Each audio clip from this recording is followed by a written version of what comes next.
Everyone, good morning, everyone. Welcome after a weekend. It's Monday. We're back into the rituals. Let's go. Another week of narrating the war for our brothers. And today, I would like to start by an insight I had this weekend. And it came looking at me, and it came looking at, or hearing the story of a friend who's in New York. He was talking about his girlfriend, and there's been going back and forth on and off for the past couple of years, and they've been separated now for half a year. And when I asked him about what it was, he said, well, yeah, she was very judgmental, she's very judging of me, and I had to break free of it. And I instantly, and I had to be very careful not to give unsolicited advice, but I instantly recall the conversation that we had earlier before, where you said, usually if you feel judged by someone, you feel judgment, usually you have judgments of them also. And that instantly took me back to my own experience, where I feel a very strong reaction to people judging me for whatever. So they judge me, and I instantly have a very negative reaction to it. And then I remember having my Meran, who I lived with in Malaga, and he said to me, well, yeah, but you're very judgmental of people judging you. And it seems so simple, but to me it was a revelation that I've been judging the people judging me, And to me, it's a great insight to see that if you feel judged by someone, you probably have judgments of them. If nothing else, you probably judge them for judging you. And so the next step of that is, if thinking about my friend, also thinking about me, if you want to save that relationship, I was not aware of the judgments I had of those people. I would look at how they were judging me and how I should react to that, which means I either walk away from it, or I address it, or I blame them for it, or I try to educate them, whatever. Mm-hmm. When the solution really, if you want to save that relationship, is not in addressing their judgment of me, but in addressing my judgments of them. Mm-hmm. And we talked about this 3 days ago, I think, on a podcast. But how can I address my judgments of them? Because I'm the prisoner of my own judgments. How do I get rid of them? And the way to do it, you said, correct me if I'm wrong, is to draw a boundary and say, this is the boundary, and I will not go beyond the boundary, which means I will not allow from myself that I treat you in a certain way. I will stop allowing myself to continue to judge you. So I'm going to show up in a different way. And in the same breath, that means if the boundary is here, I'm not going to cross it. You don't cross it either. But that's the second step in the wake of me showing up a certain way. Well, we're talking about all of this, and it's pretty conceptual, but it's very clearly drawn out in the honor window process. The wisdom that we're talking about here comes from the honor window. So, and that's what I'm going to reference as I even speak about it. But, drawing a boundary to not judge the other is,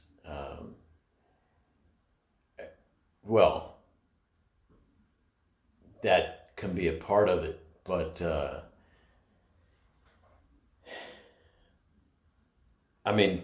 to bring down, you don't want to just stop yourself from judging them, because what does that mean?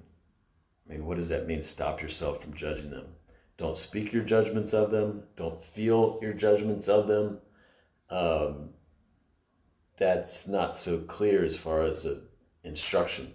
Mm-hmm. What I would do is look to uncover what are my hidden judgments, because the judgments are oftentimes invisible.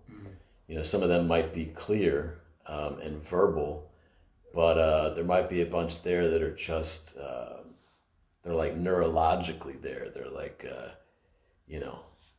a defense mechanism. So draw out and see what this invisible wall is, and then that gives you a map to be able to bring down the wall of judgment, to restore honor in its place, and self-respect and respect of the other in its place. Mm-hmm. So I think what you're talking about is self-respect, and respect of the other. Basically, if not only if I'm feeling judged by you, am I most likely judging you? But if I feel you're disrespecting me, most likely you feel disrespected by me.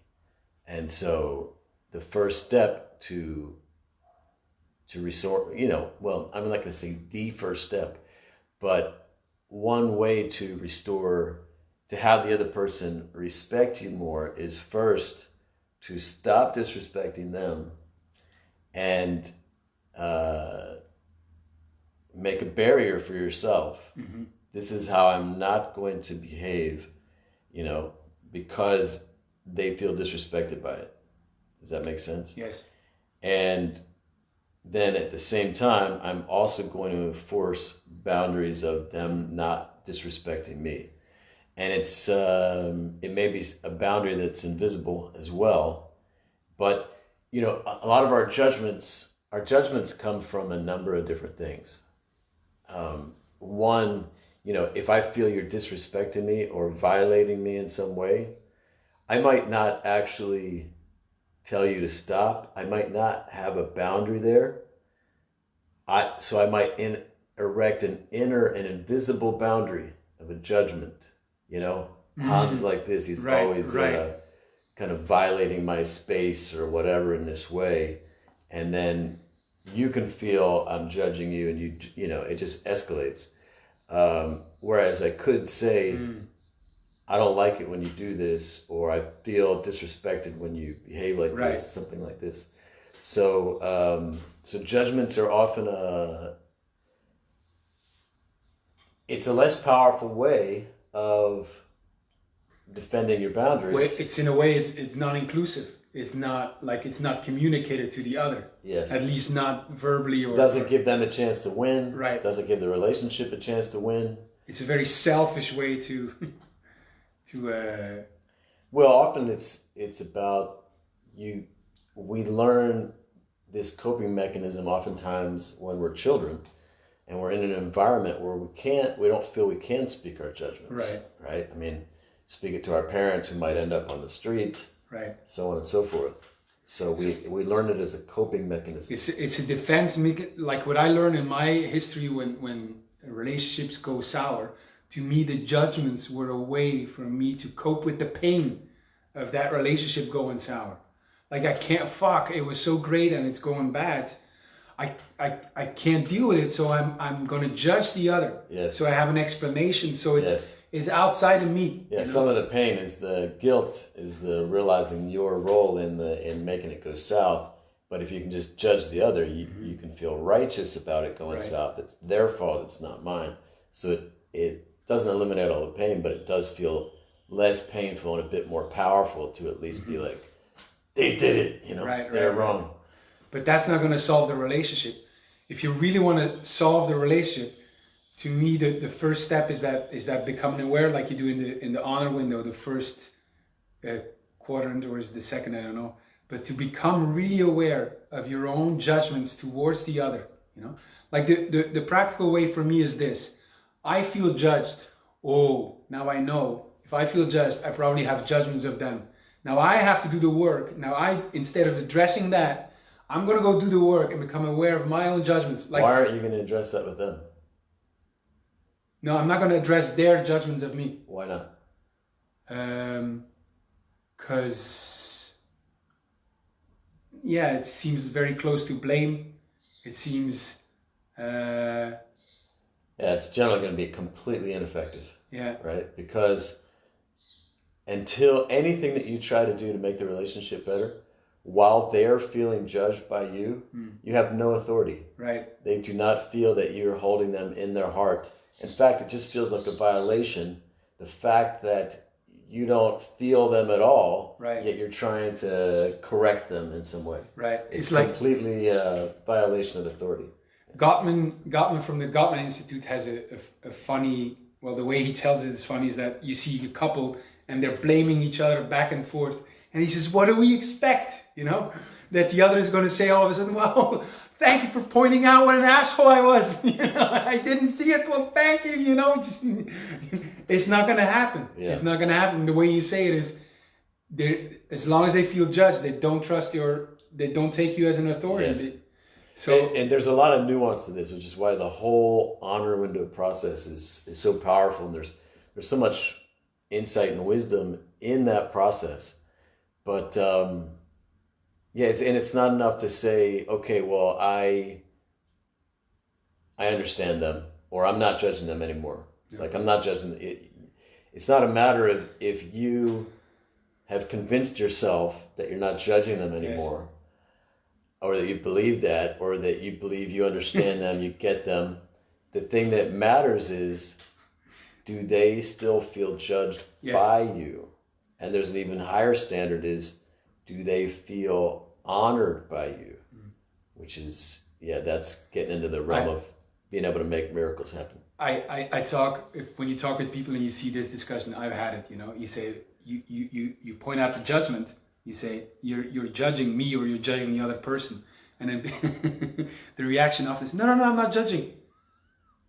As if it's not a judgment when you say it's not judging, And it doesn't matter, as if it's a ontological discussion about what is. No, what's important is, does the other person feel judged by you? Yes.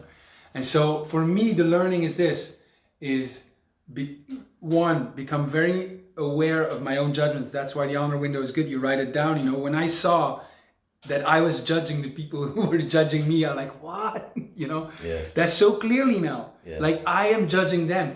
And with that, becoming aware, now I have the tool to start suspending it, to start suspending that judgment. And it's not just knowing it, but now I know, now I know where to work. Because what I realize is, when I deal with my own judgments, here, my judgments of them, in terms of border control, of trying to suspend it, becoming aware, all of that, that is the way, for me, that's the first step into solving that relationship, is becoming aware and then showing up in a different way. Me showing up a different way. That's both the work and the grace of that, because I know now that I can restore a relationship by myself, just by the way I show up, the way I start drawing a boundary, the way I stop myself from judging them.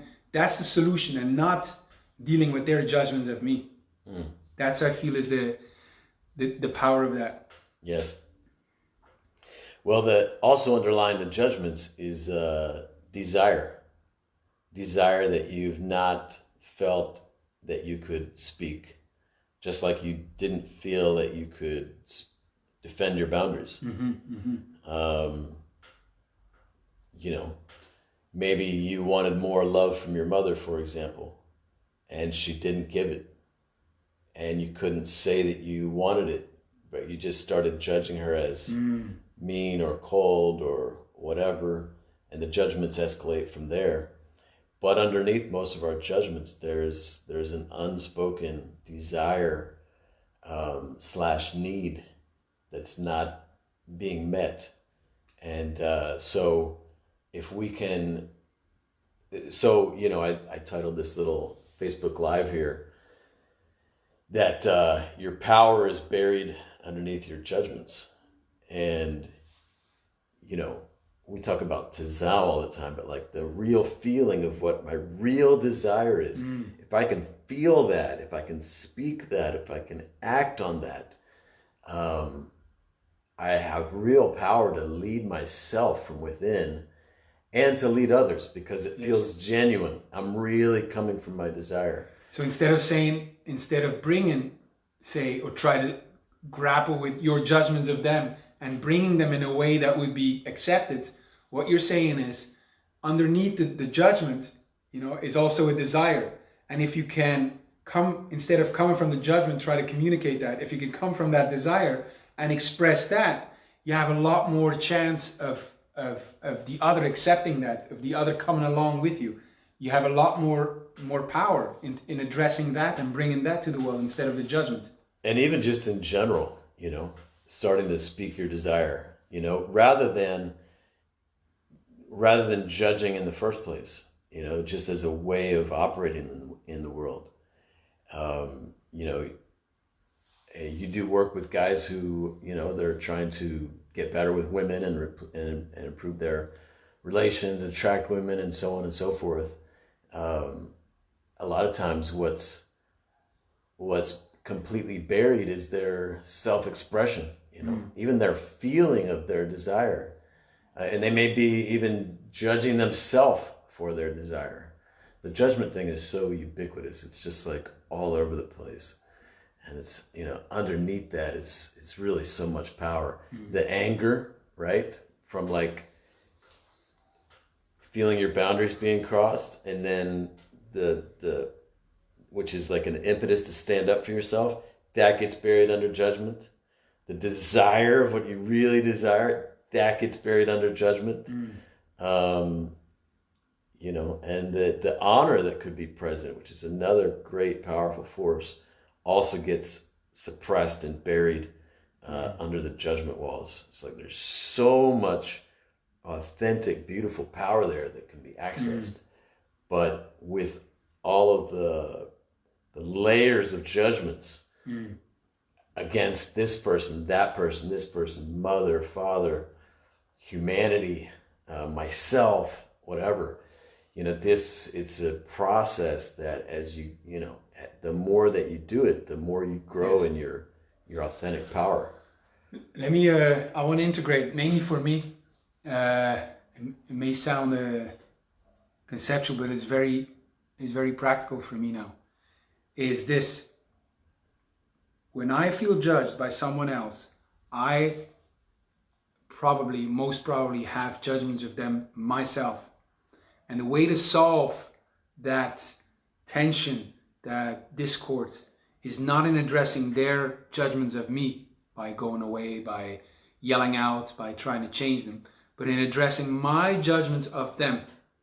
And great ways of addressing that is one, is become very aware of the judgment I have of him. And this is where, for example, the honor window is very nice in the quadrants. You start seeing your own judgment. You go, oh, And what I like now, and this is new, is like I could become aware of my judgments and then try to bring that to people. But what I really like is underneath every judgment is a almost parallel, is a desire. Yes. And if I come from that place, I get, or I use my judgment as a window to start seeing my desires, what's really underneath that, If I have that desire and I can start speaking it, I can start articulating it, that's how I break free from the prison of my own judgments. That's how I can break free, and I can see the other way more acceptant of that when you come with your judgment, or instead of like trying to come with your judgment, when you come with your desire instead of coming with your judgments of them. Yes. So that's how I see a very powerful, practical way forward. We've been talking about like no tolerating for the past few weeks. This is a great way to deal with that in a powerful way, is really connect to your desire under there. If you're tolerating let's say some behavior of someone else, you're just sitting there kind of silently like judging them and suffering and not speaking your desire, not acting from your desire. But like what if you just came from your desire? Like what if judgment was not an option and you just act powerfully around what you want? And if you can't create a win-win with them, then you go somewhere else, or you create it with someone else. Or imagine all these men. Well, I don't have to imagine. I hear the stories. These men that are in Corona times in the same space with their wife, with their children. I was talking to a guy in Asia, and I was like, "How is it with your wife?"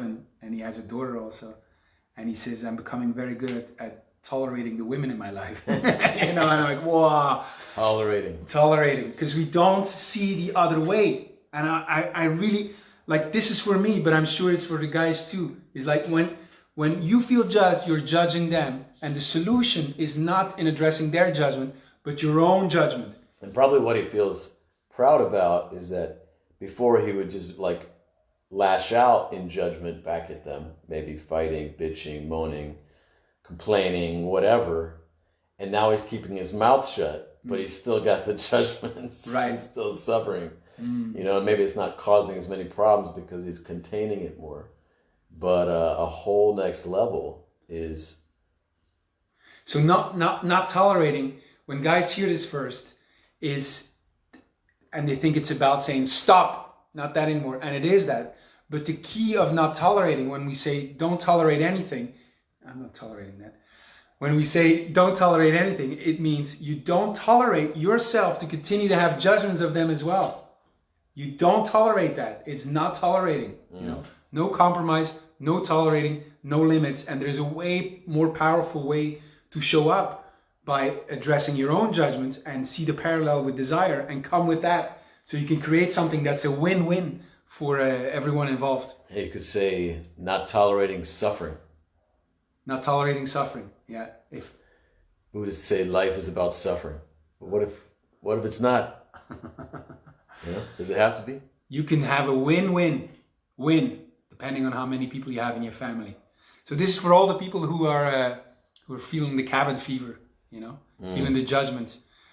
It's very powerful to me to see that, you know, that the solution is seeing my own judgments, addressing them, coming from desire, and it only needs you to change that relationship around. That to me is such a satisfying insight and practice. And it's one thing to have the insight, and it's another thing to practice it. Yes, come and practice with us. The honor window is deep, my friends.